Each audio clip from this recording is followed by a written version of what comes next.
Okay, here we're talking about shrinks. Okay, so a vertical shrink. So basically what's happening, and you might say, well, why doesn't that stretch? Well, let's put numbers in and see why. So here's our parent function.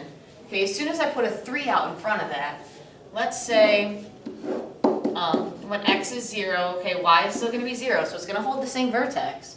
But when x is -1, okay, the absolute value of -1 is 1, 1 times 3 is 3. When x is -1, instead of y being 1, it changes to 3. So it goes up much steeper.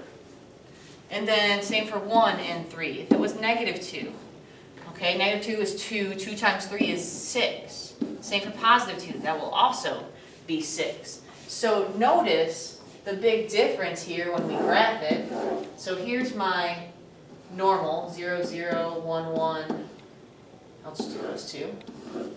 Okay, and then as soon as we apply this shrink by a factor of 3, it goes from 0, 0, same vertex, but now -1, 3, and 1, 3. You can already tell just from those first 3 points how drastic that shrink is.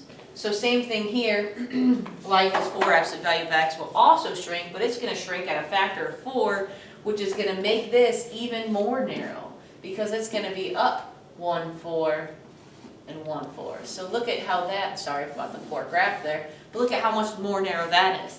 The bigger the number is here, the more narrow your graph is. If in your calculator you typed y equals 100, absolute value of x, you probably wouldn't even see your lines because they'd be so close to your y-axis because of how shrunk it is.